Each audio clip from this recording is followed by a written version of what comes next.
सभी साथियों को नमस्कार, गुड मॉर्निंग। तो कैसे हो प्यारे विद्यार्थियों। आज है 7 फरवरी 2023 और 7 फरवरी 2023 के जितने भी इंडिया और वर्ल्ड के जो करंट अफेयर्स के क्वेश्चन बनते हैं आज उनका हम डिस्कशन करेंगे। पूरा वीडियो ध्यान से देखना और लास्ट में आपसे क्वेश्चन पूछूंगा जिनके जवाब आपको कमेंट बॉक्स में देना होगा। आज हम पढ़ेंगे 2027 के फुटबॉल एशिया कप की मेज़बानी कौन सा देश करेगा। 65वें ग्रैमी अवार्ड्स में व्यक्ति को तीसरी बार सम्मान मिला है और अमित शाह ने देवघर में नैनो यूरिया संयंत्र की आधारशिला रखी। आज हम पढ़ेंगे।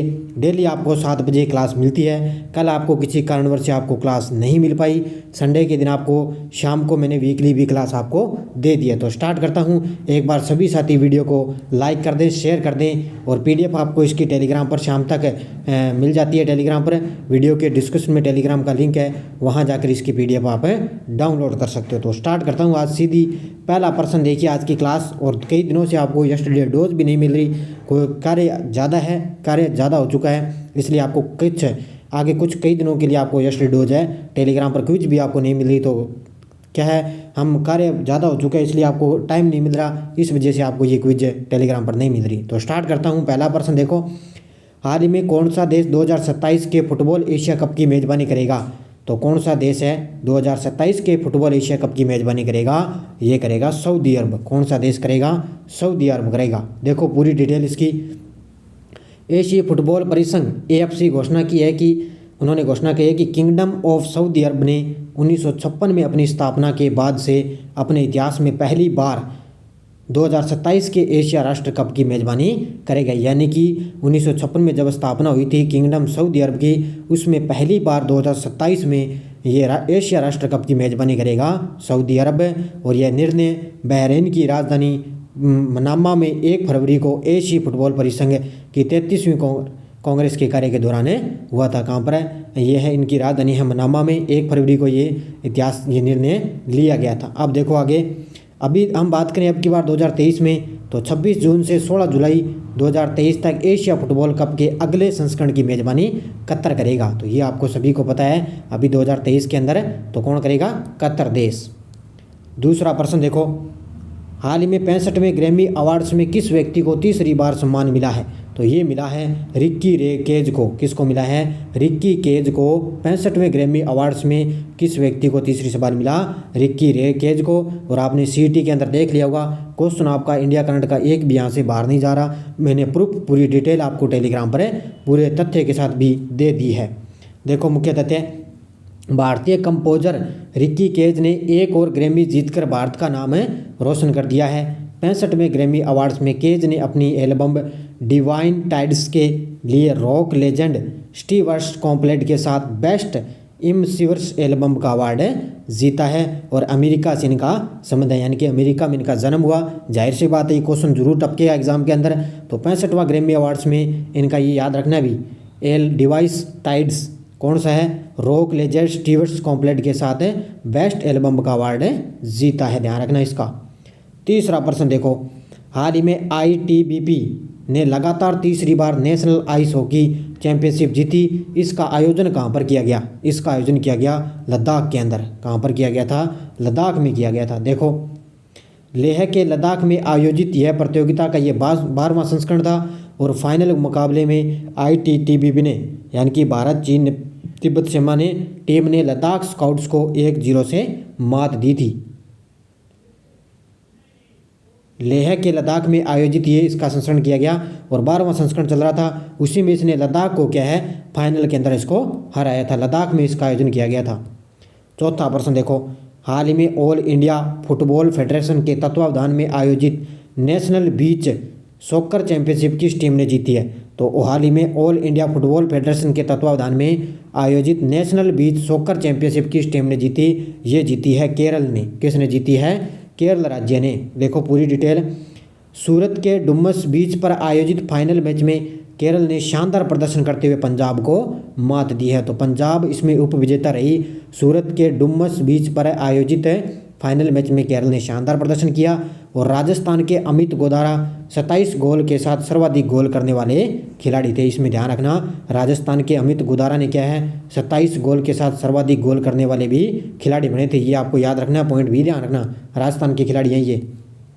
5 नंबर देखो, हाल ही में दुनिया के सबसे लोकप्रिय नेताओं की सूची में कौन टॉप पर है? तो जाहिर सी बात है, आपको बताएं हमारे देश के जो प्रधानमंत्री मोदी जी है वो दुनिया के सबसे लोकप्रिय नेता बन चुके हैं और ये सबसे टॉप पर चल पड़े हैं मोदी जी। देखो पूरी detail. PM Modi 78% global leader approval rating के साथ टॉप पर चल रहे हैं। उन्होंने अमेरिकी राष्ट्रपति बाइडेन और ब्रिटेन के प्रधानमंत्री ऋषि सुनक समेत 16 देशों के दिग्गज नेताओं को पीछे छोड़ दिया। देखो कितनी बड़ी बात है ये कि एक तो अमेरिकी राष्ट्रपति है बाइडेन और ब्रिटेन के प्रधानमंत्री ऋषि सुनक जो भारतीय हैं, इन नेताओं को पीछे छोड़ दिया। ध्यान रखना मोदी जी ने। और इस सूची में अगर दूसरा स्थान पूछिए आपसे तो मैक्सिको के राष्ट्रपति हैं एंड्रेस मैनुअल लोपेज ओब्रेडोर को मिला है। तो ये जाहिर सी बात है, यहाँ से पहला ही पूछेगा कौन है, 78% के साथ मोदी जी हैं। और दूसरा पूछे तो मैक्सिको के राष्ट्रपति एंड्रेस मैनुअल लोपेज ओब्रेडोर। ठीक है। छठा प्रश्न देखो, हाल ही में पद्म भूषण पुरस्कार से सम्मानित वाणी जयराम का निधन हो चुका है, ये कौन थी? तो अभी आपको पता है अब की बार 26 जनवरी गणतंत्र दिवस पर इन पर जो घोषणा हुई थी उसमें पद्म भूषण दिया गया वाणी जयराम को। इनका अभी निधन हो चुका है। अब जाहिर सी बात है ये अभी इनको पद्म भूषण दिया गया, जरूर टपकेगा एग्जाम में। तो ये कौन थी? एक प्रकार की ये थी प्रसिद्ध गायिका। कौन थी? प्रसिद्ध गायिका। पद्म भूषण पुरस्कार से सम्मानित प्रसिद्ध पार्श्व गायिका वाणी जयराम का 4 फरवरी को इनका निधन हो चुका है। और जब इनकी बात आए तो वाणी जयराम को चेन्नई के अंदर इनको क्या है, आवास पर ये मृत पाई गई थी। ठीक है। तो 4 फरवरी को इनके निधन हो गया और अब की बार इनको क्या है 26 जनवरी पर पद्म भूषण इनको ये सम्मान दिया गया। तो गणतंत्र दिवस पर पहले भारत का ये तीसरा सर्वोच्च नागरिक पुरस्कार है, पद्म भूषण से इनको सम्मानित किया गया था। तो ठीक है, अब ये जाहिर सी बात है अभी इनको पद्म भूषण दिया गया, तो जाहिर सी बात है ये एग्जाम के अंदर जरूर क्वेश्चन टपकेगा। 7 नंबर, हाल ही में लता मंगेशकर की पहली पुण्यतिथि के मौके पर सैंड आर्टिस्ट सुदर्शन पटनायक ने किस राज्य में खूबसूरत अंदाज में ट्रिब्यूट दिया है? क्या दिया है?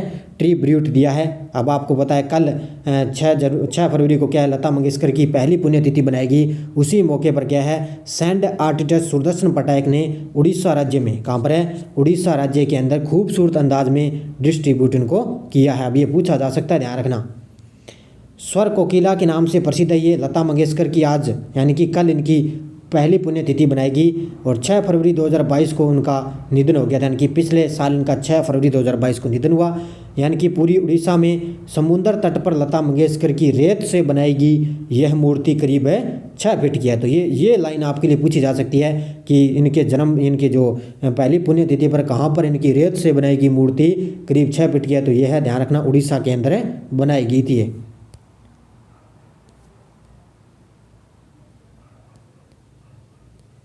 8 नंबर प्रश्न देखो, हाल ही में अमित शाह ने किस राज्य के देवघर में नैनो यूरिया संयंत्र की आधारशिला रखी है? अमित शाह ने किस राज्य के देवघर में नैनो यूरिया संयंत्र की आधारशिला रखी? ये रखी है झारखंड राज्य में। कहाँ पर है? झारखंड में। देखो, केंद्रीय गृह मंत्री अमित शाह ने 4 फरवरी 2023 को झारखंड के देवघर में एक नैनो यूरिया संयंत्र की आधारशिला रखी है। और ये भारत का 5वां नैनो यूरिया संयंत्र होगा। कौन सा होगा? ये भारत का 5वां नैनो यूरिया संयंत्र होगा। आधारशिला अमित शाह ने रखी। और इफ्को के प्रबंध निदेशक हैं US अवस्थी ने कहा कि संयंत्र अगले साल दिसंबर में शुरू होने वाला है। यानी कि पिछले साल गुजरात में मोदी जी ने आधारशिला रखी पिछले साल, तो और अब की बार गृह मंत्री ने रख दी अमित शाह ने। और ये 5वां नैनो यूरिया संयंत्र होगा।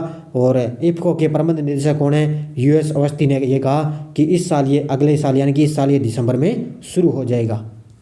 नेक्स्ट देखो, हाल ही में डोप टेस्ट में फेल किस भारतीय एथलीट पर 21 महीने का बैन लगा है? तो ये डोप टेस्ट में फेल हुई थी भारतीय एथलीट खिलाड़ी, 21 महीने का इन पर बैन लगा दिया गया है। और वो है एथलीट खिलाड़ी दीपा कर्माकर। कौन है? दीपा कर्माकर। देखो, भारतीय जिम्नास्ट दीपा कर्माकर के डोप टेस्ट में फेल होने के चलते ITA यानी कि इंटरनेशनल टेस्टिंग एजेंसी ने उन पर 21 महीने का प्रतिबंध लगा दिया। कितने महीने का? 21 महीने का।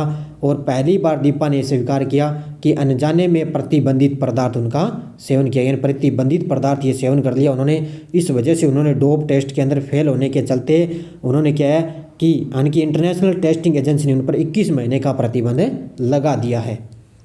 10 नंबर प्रश्न देखो, हाल ही में किसे प्रधानमंत्री की आर्थिक सलाहकार परिषद के सदस्य के रूप में नियुक्त किया गया है? तो हाल ही में प्रधानमंत्री की आर्थिक सलाहकार परिषद के सदस्य के रूप में नियुक्त कर दिया? शमिका रवि। किसको किया है? शमिका रवि को नियुक्त कर दिया। देखो 68